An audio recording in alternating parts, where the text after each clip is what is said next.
और आप सब लोगों से हम इतना कहना चाहते हैं कि आने वाला 7 तारीख को हम लोगों का प्रतिरोध मार्च बिहार के हर एक जिले में होने जा रहा है।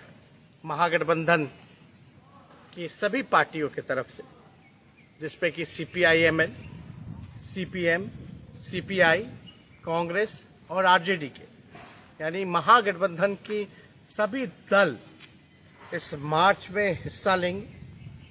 और प्रतिरोध मार्च इसलिए हम लोग कर रहे हैं, बेरोजगारी को लेकर के, महंगाई को लेकर के, सुखाड़ को लेकर के, बाढ़ को लेकर के, जितने भी जन सरोकार के मुद्दे हैं और जितने भी असल मुद्दे हैं, इन मुद्दों के साथ हम लोग सभी लोग, जो आपकी आवाज़ है, जो जनता की आवाज़ है, उसको उठाने का काम कर रहे हैं। आप लोग जानते हैं कि बिहार में डबल इंजन की सरकार है और केंद्र में NDA की सरकार है। अब तक किए गए वादे इन लोगों ने पूरा नहीं किया। ना बिहार को विशेष राज्य का दर्जा दिलाया, ना ही इन लोगों ने बिहार को स्पेशल पैकेज दिया। नौकरी का जुमला, महंगाई की मार, किसानों पर अत्याचार, यानी कोई भी ऐसा वर्ग जो है वो खुश नहीं है इस मौजूदा सरकार से। खास तौर पे नौजवान, जो हम लोग बात करते हैं पढ़ाई, दवाई, कमाई, सिंचाई, सुनवाई और कार्रवाई वाली सरकार देने का, हम लोग कई बार जो बेसिक नीड्स ऑफ सोसाइटी है उसकी बात हम लोगों ने रखने का काम किया, लेकिन आज तक सरकार ने इन सब चीज़ों पे ध्यान नहीं दिया। सरकार का क्या ध्यान है? हिंदू मुसलमान करना, भाई को भाई से लड़ाना, सोसाइटी को कम्युनलाइज करना।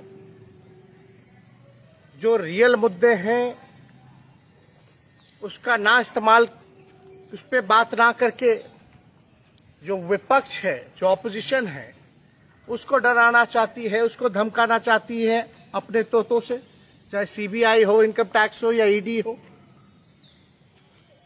तो इसलिए ना हम लोग डरने वाले हैं, हम लोग मजबूती के साथ जनता की जो आवाज़ है उसको उठाने का काम करेंगे। बताओ मोदी जी, भाजपा के लोगों ने कहा था 19 लाख रोजगार देंगे। कितना रोजगार बिहार को मिला? स्पेशल पैकेज कहाँ गया बिहार को? आज बाढ़, सुखाड़ की चपेट से हमारा किसान मर रहा है, खेती बाड़ी नष्ट हो गया। कृषि प्रधान हमारा राज्य है, नौजवान बेरोजगार है, पढ़ लिख के भी लोगों को रोजगार नहीं मिलता। हर एग्जाम में धांधली होती है, पेपर लीक होता है, BPSC का पेपर लीक होता है, भ्रष्टाचार इतना हो गया है, लेकिन किसी पे कार्रवाई और सुनवाई नहीं होती।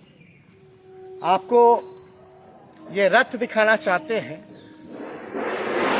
हम लोगों ने फैसला किया है कि 7 तारीख को जो प्रतिरोध मार्च होगा उस पर हम रोड शो करेंगे।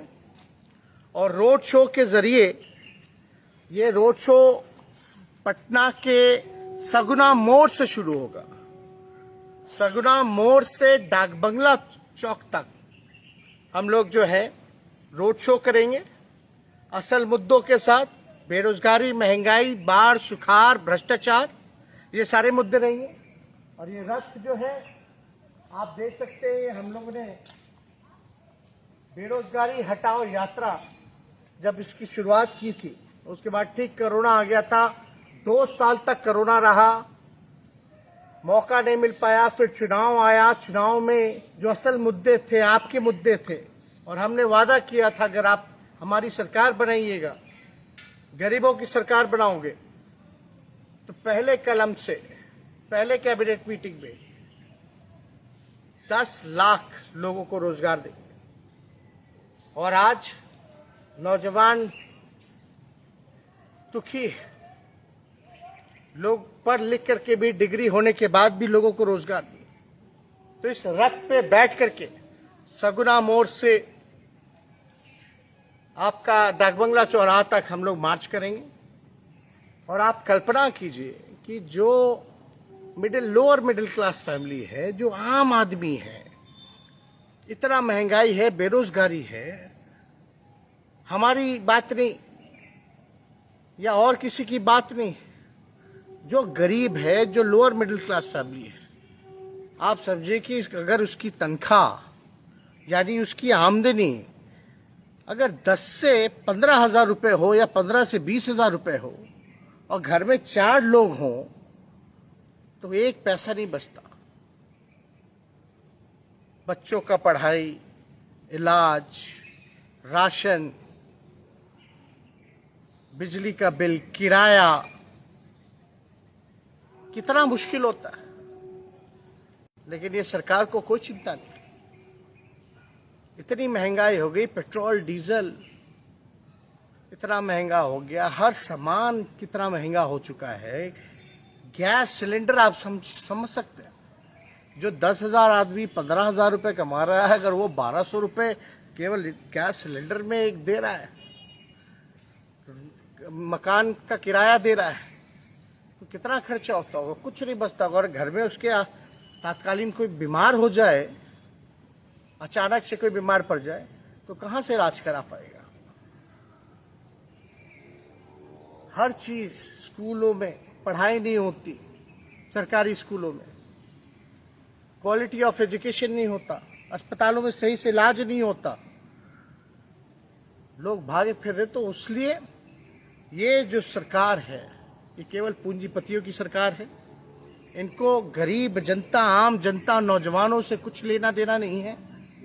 इनको झूठ बोल करके, फरेब करके किसी भी हालत में सत्ता पे काबिज रहना है। इसलिए आप सब लोगों से हम अपील करते हैं कि सभी लोग हमारे हाथों को मजबूत करें और 7 तारीख को जो प्रतिरोध मार्च में जो रोड शो कर रहे हैं, इसमें आप सब लोगों से अपील है कि जितने नौजवान हैं, जितने भुक्तभोगी हैं, उन सबसे अपील करते हैं कि इसका हिस्सा बनिए, मजबूती के साथ दीजिए, तभी जाकर के ये गहरी गूंगी सरकार जो है, बहरी गूंगी सरकार होश में आएगी। जब तक लड़िएगा नहीं, संघर्ष नहीं करिएगा, तब तक ये सरकार सुनने वाला नहीं है। वरना पड़े रहिए, घरों पर मत निकलिए, आवाज मत उठाइए किसी और के लिए। जब तक उठाइएगा नहीं, तब तक कुछ नहीं होने वाला। अगर पड़े रहिएगा तो इसी प्रकार से सरकार जो है आप लोगों का शोषण करती रहेगी। इसलिए आप सभी लोगों को धन्यवाद देते हैं कि इतनी बड़ी संख्या में आप लोग फेसबुक लाइव के माध्यम से आप लोग जुड़े हैं। और वे पूरा विश्वास है, उम्मीद है, खास तौर पे नौजवानों से जो बिहार के भविष्य हैं। यहाँ बीजेपी के राष्ट्रीय अध्यक्ष नड्डा आते हैं और क्या कहते हैं कि हम जो है रीजनल्स पार्टी को, विपक्ष को खत्म कर देंगे। यानी इनका मकसद है रीजनल्स पार्टी को, क्षेत्रीय दलों को खत्म करने का नहीं, विपक्षी दलों को खत्म करने का नहीं, बल्कि लोकतंत्र को खत्म करने का। और बिहार जो है लोकतंत्र की जननी है और इनके अध्यक्ष, राष्ट्रीय अध्यक्ष बिहार आकर के लोकतंत्र की जननी में आकर के और ये कहते हैं कि लोकतंत्र को खत्म करेंगे। ये बिहार सहने वाला नहीं, ये बिहार का अपमान है। इसलिए मजबूत रहना है और साथ रह करके लड़ना है।